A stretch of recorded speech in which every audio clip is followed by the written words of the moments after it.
وبه نستعين صلی اللہ علی النبی الکریم۔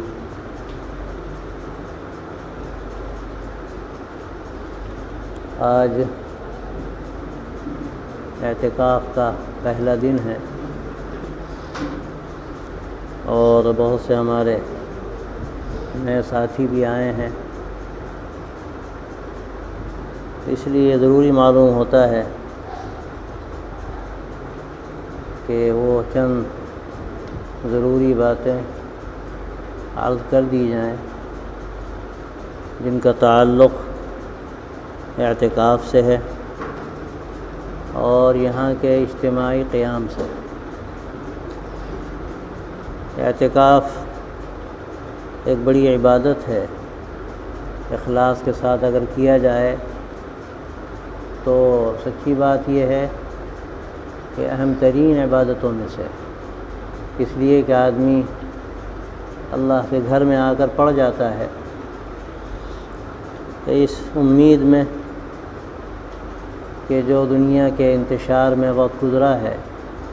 اس سے ہٹ کر اس کو ایک یکسوئی نصیب ہو اور اللہ کا قرب جو یکسوئی چاہتا ہے اس کے ذریعے سے وہ قرب نصیب ہو۔ تو پہلی بات تو یہ ہے کہ ہمیں استحضار نیت کرنے کی ضرورت ہے۔ ہمارا اعتکاف رسمی نہ ہو، ایک سلسلہ چلا آ رہا ہے، ہم بھی مسجد میں آ کر اپنا بستر ڈال کر پڑ گئے اور یہ ہم کو خیال نہیں ہے کہ ہمارا اصل مقصد کیا ہے اور ہمیں کس طرح اپنی نیت کو مستحضر رکھنے کی ضرورت ہے کہ ہم اللہ کے گھر میں آئے ہیں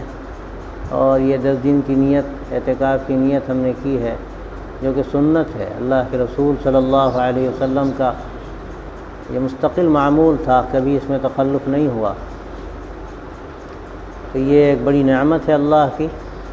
اس کا استحضار ہونا چاہیے کہ ہم اللہ کو راضی کرنے کے لیے سنت کی ادائیگی کر رہے ہیں۔ اللہ کے نبی صلی اللہ علیہ وسلم کا ایک ایک طریقہ اللہ کو خوش کرنے کے لیے اختیار کیا جاتا ہے، تو یہ آدمی کے لیے ایک بہت بڑا خزانہ ہے۔ اور یہ اعتکاف کا عمل تو بہت بڑی عبادت ہے، آپ کی سنت ہے، بڑی عبادت ہے۔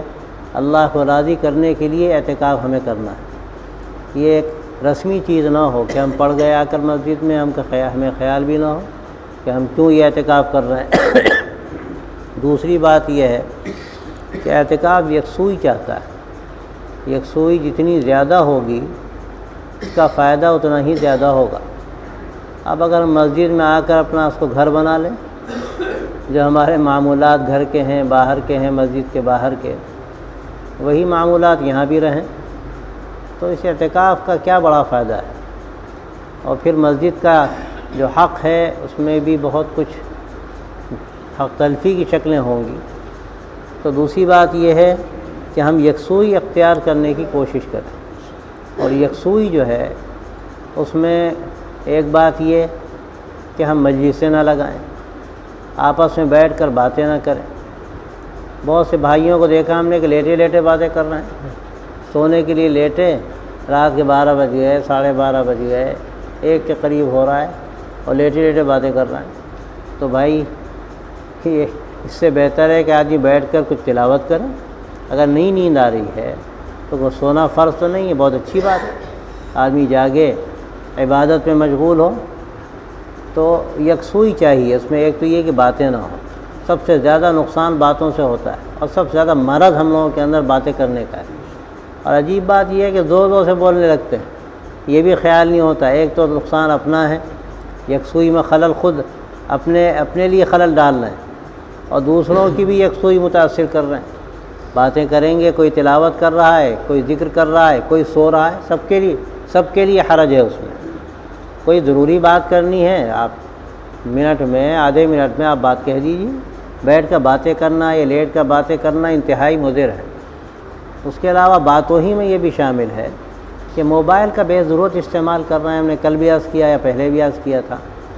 کہ موبائل کا زائد استعمال بھی یکسوئی کے انتہائی منافی، بلکہ میں سمجھتا ہوں کہ آپ یہاں باتیں کریں گے کسی ایک سے دو سے کریں گے تو بہرحال یہ غلط ہے، اور موبائل میں تو بڑی آزادی ہے دنیا میں، کسی چاہیں آپ باتیں کریں، تو یہ بھی غلط ہے۔ آپ موبائل کا استعمال یہاں نہ کریں، آپ زیادہ تر موبائل کو بند رکھیں، نمازوں میں تو بند رکھتے ہی ہیں، یہ بھی آپ گویا کہ مسجد میں اعتکاف کی نیت سے آئیں تو ایک طرح سے نماز میں ہے، تو آپ اگر دل دوسری طرف لگا کے رکھیں گے، گھنٹی بج رہی ہے، فلاں کا میسج آیا، فلاں نے یہ بات کہی، تو آدمی کو یکسوئی حاصل نہیں ہو سکتی۔ تو اس لیے موبائل کو بند رکھنے کی کوشش کریں، کوئی ضرورت کی بات کرنی ہے گھر، آپ کھول لیں، بات کر لیں، پھر بند کر دیں۔ اس کے علاوہ ایک بات ہم نے دیکھی کہ بہت سے لوگ بیٹھے اب خبریں سن رہے ہیں موبائل میں، بھائی یہاں آپ یکسوئی کے لیے آئے ہیں، موبائل کھول کر جو خبریں سنیں گے آپ تو اس میں کیا کیا لغویات آئیں گی، مزید میں تصویر آپ دیکھ رہے ہیں، جو ملٹی میڈیا موبائل ہوتا ہے ظاہر اس میں تصویریں بھی آتی ہیں، اور تصویروں میں نامناسب تصویریں بھی آتی ہیں، جو اس میں ایڈ آتے ہیں تو ظاہر اس میں ایڈ میں کچھ بھی ہو سکتا ہے،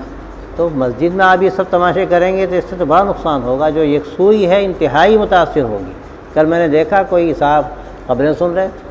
اور نہ جانے کیا سن رہے ہیں، جو بھی سن رہے ہیں، میں یہاں تک عرض کرتا ہوں کہ یہاں 10 دنوں میں آپ کے لیے یہ بھی مناسب نہیں کہ آپ تقریریں وغیرہ موبائل میں سنیں، بھئی تقریریں تو ہو ہی رہی ہیں، آپ براہ راست سن رہے ہیں، کافی ہیں، آپ اپنا ذہن اور دوسری طرف مت لگائیے، جو جتنا وقت بچے وہ آپ تلاوت میں لگائیے، اللہ کی طرف توجہ، آپ اگر زبان نہیں ہل رہی ہے، ذکر کرنا ہے بیٹھ کر بہت اچھی بات ہے، اگر وہ بھی نہیں ہو رہا ہے تو آپ مراقب بیٹھ جائیے، یہ سمجھ کے بیٹھ جائیے کہ آپ اللہ کے گھر میں ہیں، اللہ کے سامنے بیٹھے ہیں، اللہ کی رحمت متوجہ ہے تو رحمت مل جائے گی۔ ہم اپنا برتن الٹا کر دیں گے کچھ نہیں ملے گا، اور ظاہر ہے کہ وہاں سے کوئی توجہ کر رہا ہو اور ہم توجہ دوسری طرف کر لیں تو توجہ کرنے والا کہاں توجہ کرے گا، جو ملنا ہے وہ ہمیں کہاں ملے گا۔ تو اس لیے جتنا ممکن ہو ہم اپنی توجہ اللہ کی طرف لگا کے بیٹھیں، باتیں ہم کریں گے تو ظاہر ہے ادھر ادھر کی ہوں گی باتیں، یہ الگ بات ہے، کوئی دین کی بات ہو رہی ہے، اب یہاں ہم بیٹھ گئے آپ کے سامنے ہم بات کر رہے ہیں، ظاہر ہم یہاں آپ سے کیا بات کریں گے، دین کی بات کریں گے، تو ٹھیک ہے، بہت اچھی بات ہے، یہ بات کا کہنا اگر ہم اللہ کے لیے کہہ رہے ہیں تو،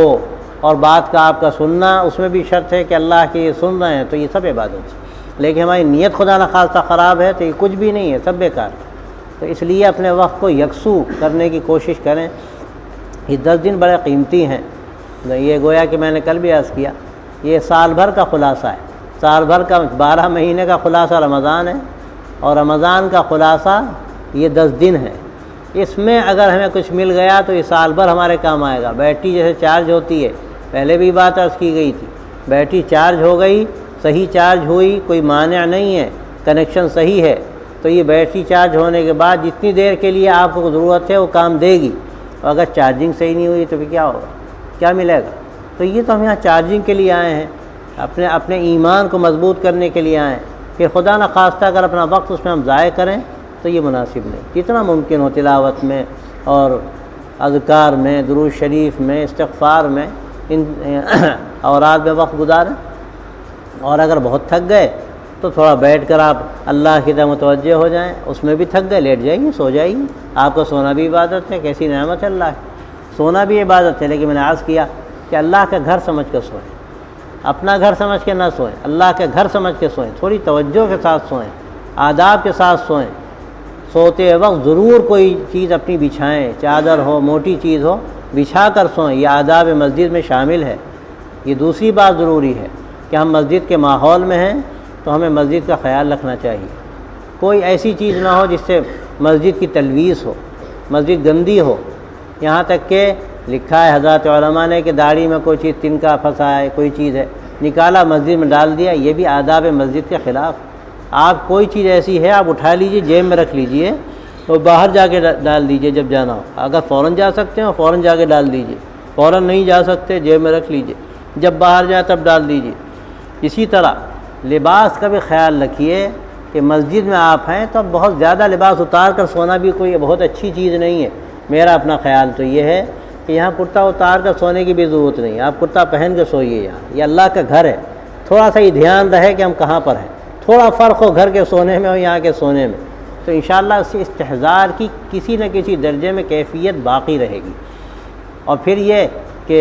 جو آداب مسجد ہیں ان کا خیال رکھیے، آپ اجتماعی نظام میں ہیں تو کسی کو تکلیف نہ پہنچے، یہ بھی ایک بہت اہم مسئلہ ہے۔ تیسرا مسئلہ کہ ہم اجتماعی نظام میں ہیں تو ہماری ذات سے کسی کو تکلیف نہ ہو، ہماری تلاوت سے، ہمارے ذکر سے، اس سے بھی تکلیف نہ ہو۔ اور اس میں اوقات الگ الگ ہوتے ہیں، وہ اوقات جس میں بعض لوگ سوتے ہیں، سونے کے اوقات ہیں، آرام کے اوقات ہیں، اب اس میں آپ تلاوت زور زور سے کر رہے ہیں تو یہ مناسب نہیں۔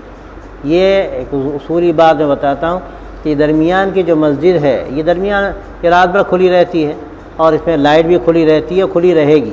جس کو پڑھنا ہے، تلاوت کرنا ہے، وہ یہاں آ کر کرے، کوئی حرج نہیں، اور بلند آواز سے بھی کرے تب بھی حرج نہیں، اس لیے کہ یہاں یہ آواز باہر ایسی نہیں جاتی کہ وہ حارج ہو۔ لیکن جہاں لوگ سو رہے ہیں وہیں بیٹھ کے آپ زور زور سے تلاوت کریں تو یہ مناسب نہیں، وہاں زور زور سے ذکر کریں تو یہ مناسب نہیں، یہاں کریں۔ ایسی وہاں لائٹ جلا لیں تو یہ بھی مناسب نہیں۔ بعض معذور ہیں، کمزور ہیں، ان کو سونا ضروری ہے، ان کو سونے دیجیے۔ یہاں بیچ کی مسجد میں ہے، تلاوت کیجیے، نمازیں پڑھیے، جو بھی آپ کو کرنا ہے یہاں کر کیجیے، یعنی کسی کو تکلیف نہ پہنچائیں آپ۔ اور باقی جو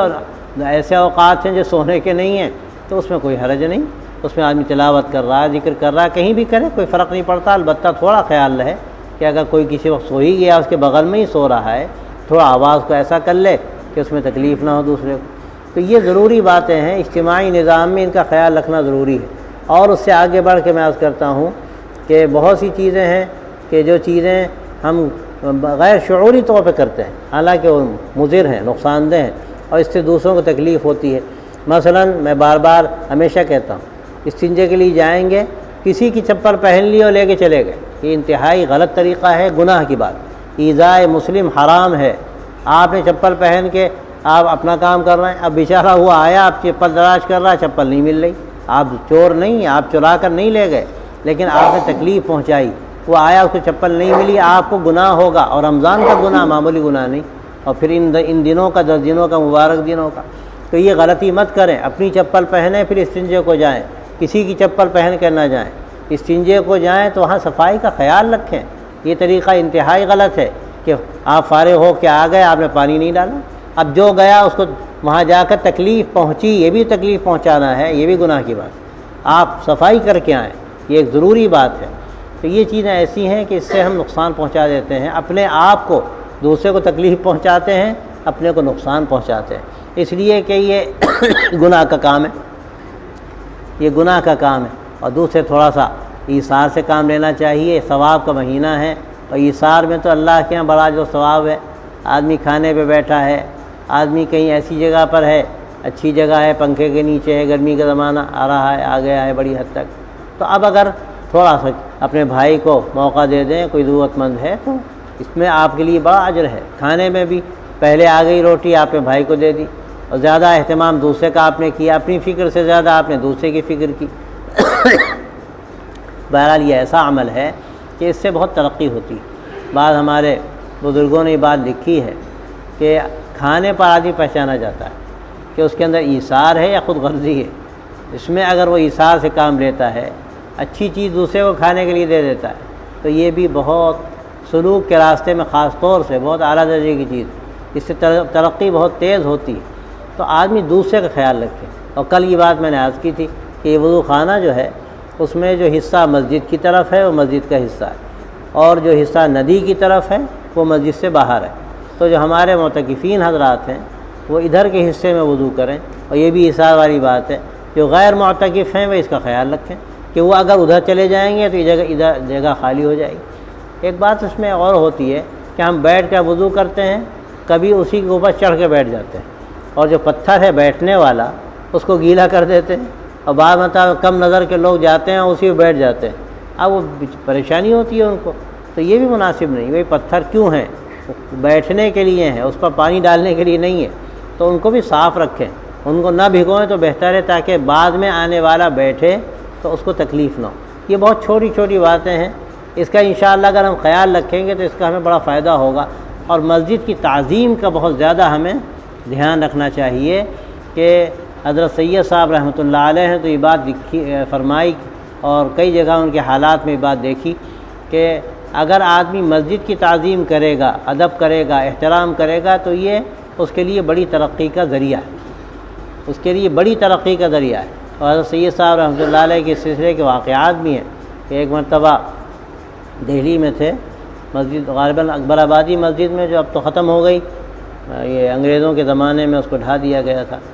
تو وہاں حضرت تھے، ایک مرید ملنے کے لیے آئے اور اندر باتیں کر رہے تھے،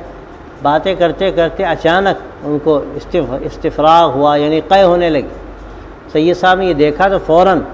اپنا ہاتھ پھیلا دیا کہ وہ قے مسجد میں نہ گرے، تلویث سے مسجد نہ ہو، مسجد گندی نہ ہو۔ ظاہر ہے جب ہاتھ میں قید ان کی آئی، دوسرے قید ہاتھ میں لینا آسان کام نہیں، تو حضرت کی طبیعت میں بھی وہ کیفیت پیدا ہوئی، تو فوراً وہ دامن پھیلایا کہ یہ نہ ہو کہ مجھے بھی قید ہونے لگے، اور ان کو لے کر مسجد کے باہر چلے گئے۔ پھر فرمایا کہ اللہ تبارک و تعالیٰ نے یہ عمل اس قدر پسند فرمایا کہ اس کے نتیجے میں اللہ نے مجھے خاص مقامات عطا فرمائے۔ تو دیکھیے، دیکھنے میں کام ہے بہت آسان نہیں ہے، مشکل کام ہے، یہ تو بہت آگے کی چیز تھی، لیکن بہت سے کام آسان بھی ہوتے ہیں۔ جیسے میں نے بھی عرض کیا کہ ہم نے کوئی اپنا سامان ٹھیک کرتے ہوئے کوئی زائد چیز نکالی اس میں سے، اور بجائے اس کے کہ ہم باہر ڈالیں مسجد میں ڈال دیں، تو ہمیں اگر یہ کریں گے تو اس میں ہمارا نقصان، اور اس کے برعکس کسی دوسرے نے ڈال دیا اور بجائے اس کے کہ ہم اس سے کچھ کہیں، ہم خود اٹھے اور وہ چیز اٹھا کر ہم نے باہر ڈال دی، تو یہ ترقی کا ذریعہ۔ تو مسجد کی صفائی کا بھی خیال رکھیں، کوئی چیز بے ترتیب نہ کریں، اور یہ سمجھ کر کہ یہ اللہ کا گھر ہے، اللہ کا گھر صاف ہم کریں گے اللہ خوش ہوگا۔ اس کی بھی آپ دیکھیے مثال ہے کہ آپ کا گھر کہیں گئے، آنے سے پہلے کسی نے خوب صاف کر دیا، چمکا دیا، آپ آئے تو آپ نے دیکھا ماشاءاللہ گھر پورا صاف، تو آپ کا دل خوش ہو جائے گا، بھئی کس نے کیا، اور جو کرے گا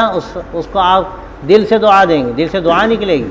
اللہ تو قادر ہیں، ان کے پاس سارے خزانے ہیں، تو اگر یہ مسجد کی صفائی کا ہم اہتمام کریں گے تو اللہ تبارک و تعالیٰ کی طرف سے ہم کو ہماری راستے کھلیں گے، ہمارے لیے یہ ترقی کا ایک بہت بڑا ذریعہ ہے۔ اور ایک انتظامی چیز یہ بھی ہے کہ آپ یہاں پر آئے ہیں، ہر طرح کے لوگ آ جاتے ہیں، کبھی کبھی ایسا ہوتا ہے، اور کبھی باہر کے لوگ آ جاتے ہیں، تو اپنے سامان کی بھی حفاظت کریں، اور خاص طور سے یہ مصیبت موبائل ہی کی ہوتی ہے، یہ چوری بھی ہوتا ہے، تو آپ موبائل کیوں ہر وقت جیب میں رکھتے ہیں، یعنی اس میں سامنے رکھتے ہیں؟ آپ یا تو ایسی جگہ رکھیے کہ بس بند ہے اور اندر رکھ دیا گیا، اب کسی کی نگاہ نہیں پڑ رہی۔ بعض لوگ غلطی کرتے ہیں، لگا کے چلے جاتے ہیں چارجنگ پر، اب وہ بج بھی رہا ہے اور دوسرے لوگ دیکھ بھی رہے ہیں کہ بج رہا ہے، آدمی نہیں ہے، موقع اچھا ہے، اب وہ ہاتھ صاف کر دیا اس کو۔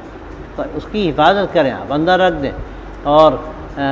خاص طور سے گھنٹی وغیرہ میں بھی اس کا خیال رہے کہ اس میں موسیقی وغیرہ نہ ہو۔ الحمدللہ ابھی تو اللہ کا شکر یہ چیز سامنے نہیں ہے، عبادت اب ہوتا تھا ہی، ابھی ایسا نہیں ہوا کہ کسی کی موبائل میں موسیقی بجی، یہ گناہ کی بات ہے۔ اور پھر مسجد میں آپ ہیں، اول تو بند رکھیے، آپ کبھی ضرورت کھولنے کی تو کھول کے بات کر لیجیے، بھی بند کر دیجیے۔ اور ایک اصولی بات ہے کہ موبائل میں ہمیشہ آپ ایسی گھنٹی لگائیے سیدھی سادی ہو، سیدھی سادی گھنٹی لگائیے، موسیقی وغیرہ مت لگائیے۔ اور بعض لوگ بہت دینداری سمجھتے ہیں، وہ کیا کرتے ہیں، قرآن مجید لگا دیتے ہیں، دعائیں لگا دیتے ہیں، اذان لگا دیتے ہیں، یہ بھی غلط ہے۔ یہ ساری چیزیں تو مقصود ہیں، یہ ذریعہ نہیں ہے۔ آپ نے اذان لگائی، جیسی بجا رہے بند کر دیا، اب تو سنیے بیٹھ کے اس کو، تلاوت آ رہی سنیے، اور پھر آپ باتھ روم میں وہاں بجنے لگاؤ، اب آپ کیا کریں گے، بند کر دیں گے اس کو، تو یہ آداب کے خلاف ہے۔ قرآن مجید سنیے، ادب کے ساتھ سنیے، اہتمام کے ساتھ سنیے، اس کو مقصود بنائیے۔ یہ ذریعہ نہیں ہے کہ آپ موبائل کی گھنٹی بنا رہے ہیں اس کو، ادب کے خلاف ہے یہ، تو اس لیے نہ یہ صحیح ہے نہ وہ صحیح، نہ موسیقی ہونی چاہیے، نہ غلط گھنٹی ہونی چاہیے، نہ اس میں قرآن مجید کی آیتیں لگائیے، نہ دعائیں لگائیے، نہ اذان لگائیے، سیدھی گھنٹی لگا دیجیے، سیدھی سادی گھنٹی لگا دیجیے، کوئی حرج نہیں ہے۔ اور ہلکی رکھیے ذرا مسجد میں خاص طور سے، ورنہ دوسروں کو خلل ہوتا ہے۔ ابھی ایک بات یہ بھی ہوئی، لوگ الارم لگاتے ہیں جاگنے کے لیے، اور وہ الارم بجتا ہی رہتا ہے، اٹھتے ہی نہیں۔ تو اس کا طریقہ یہ ہے کہ اپنے کسی قریب والے سے کہہ دیجئے کہ الارم تو لگایا ہے ہم نے، پتہ نہیں آنکھ کھلے نہ کھلے تو ہمیں اٹھا دینا، کوئی بھی اٹھا دے گا، ورنہ الارم بجتا ہی چلا جا رہا ہے۔ اب اس کا نقصان یہ ہوتا ہے کہ دوسروں کو بھی خلل ہوتا ہے، آپ کو اٹھنا ہے اپنے وقت پر، آپ بھی نہیں اٹھ پا رہے ہیں اور دوسروں کو بھی حرج ہو رہا ہے۔ تو اس طرح کی وہ ساری چیزیں جو حارج ہوتی ہوں اور دوسروں کی تکلیف کا ذریعہ بنتی ہوں، اس سے ہم کو بہت زیادہ بچنے کی ضرورت ہے۔ اور پھر اس کا استحضار خوب اچھی طرح کریں کہ ہم اللہ کے گھر میں ہیں، اللہ سے لینے کے لیے آئے ہیں، تو جتنا وقت ہمارا اللہ کی طرف متوجہ ہو کر گزرے گا، اتنا ہی زیادہ گویا کہ ہمارا برتن کھلا ہوا سامنے ہوگا، اور ہم مانگنے والے ہوں گے۔ تو اللہ تو بڑے سقی ہیں، داتا ہیں، دینے والے ہیں، ہمارا برتن خالی نہیں رہے گا، ہمیں ملے گا انشاءاللہ۔ لیکن اگر خدا نخواستہ ہم متوجہ نہیں ہیں، وہ متوجہ ہے، تو یہ ہمارے لیے بہت بے شرمی کی بات بھی ہے ایک طرح سے، اور محرومی کی بات ہو سکتی ہے کہ کوئی دینے کے لیے تیار ہے اور ہم لینے کے لیے تیار نہ ہوں۔ میں نے کل عرض کیا تھا کہ سونے میں بھی ایک نظام بنا لیں، یہ نہیں کہ آدمی سو رہا ہے سوتے ہی چلا جا رہا، بھئی تو بہت اچھی بات ہے کہ آپ کا یہاں سونا بھی عبادت ہے، لیکن اس سے آگے کی چیز ہے کہ اٹھ کر کچھ آپ تلاوت کریں، اس کا اہتمام زیادہ کریں، کوئی ذکر کریں، اپنے کام کو، اپنے اوقات کو اچھے ان کاموں میں لگائیں تاکہ زیادہ سے زیادہ اجر و ثواب کے مستحق ہوں۔ میں نے رات عرض کیا تھا کہ رات میں آپ کی تراویح مکمل ہو گئی، آپ فارغ ہو گئے، اچھا ہے اگر آپ کو لیٹنا ہے، سونا ہے، جلدی سو جائیے، 11 بجے لیٹ جائیے، اب بیٹھ کے باتیں کریں گے تو انتہائی نقصان دہ بات ہے۔ اور اس کے بعد آپ تھوڑا سا آرام کر کے اٹھ جائیے، کمر سیدھی ہو گئی، اس کے بعد آپ اٹھ گئے، 1 بجے اٹھ گئے یا آگے پیچھے 1 گھنٹہ 1.5 گھنٹے 2 گھنٹے سو لیے، اب اس کے بعد بیٹھ کے تلاوت کر رہا ہے آدمی، نمازیں پڑھ رہا ہے، جو بھی کر رہا ہے، تو یہ ہمارے فائدے کی چیز ہے۔ اور بہت سے ہمارے ساتھی عجیب ہیں، ماشاءاللہ سوتے ہیں، رات کو سونا شروع کریں گے تو جب تک ہمارے بھائی سفیان اٹھائیں گے نہیں،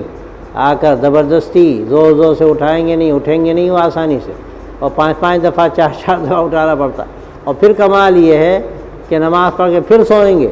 تو 11 ساڑھے 11 بجے تک سوتے رہیں گے۔ تو بھئی ہم یہاں صرف سونے کے لیے آئے کیا؟ اس کا تھوڑا سا لحاظ کریں۔ میں نہیں کہتا آپ نہ سوئیں آپ، بھئی نیند کتنی ہونی چاہیے؟ اطباء کہتے ہیں کہ بہتر یہ ہوتا ہے کہ 6 گھنٹے سے لے کر 8 گھنٹے تک، 8 گھنٹے اگر آپ سو لیے تو بہت سو لیے، بہت اچھی بات ہے، آپ سو سکتے ہیں، کوئی حرج نہیں، لیکن آپ 15 گھنٹے سوئیں تو بھی تو کمال ہے۔ اس کا بھی تھوڑا خیال رکھنا چاہیے کہ اپنا نظام بنائیں، ترتیب بنائیں۔ آپ رات کو جاگے ہیں، پوری رات جاگے،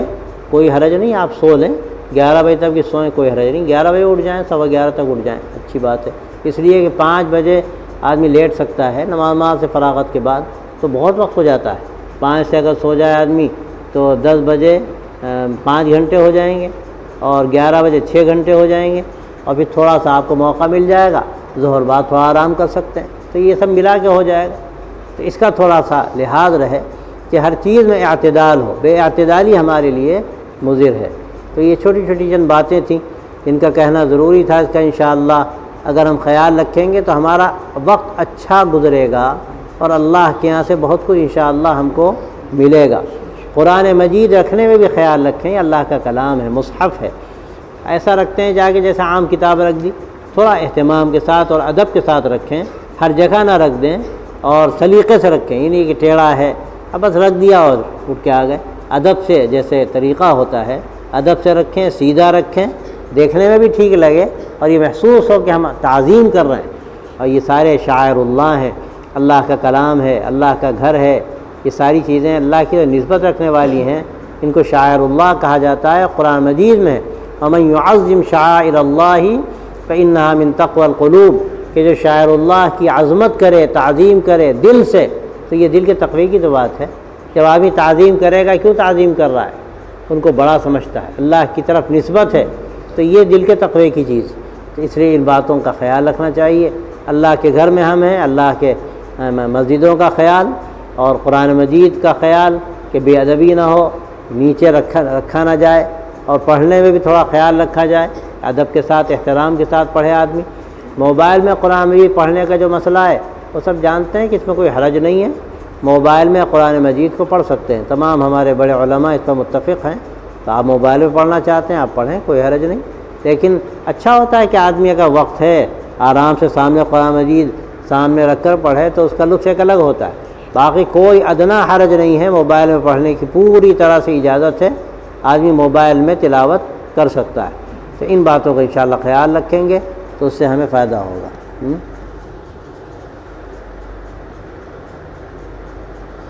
یہ بات آئی ہے، میں نے بات کہی تھی کہ بھئی بیچ کا حصہ جو ہے اس میں رات بھر لائٹ جلے گی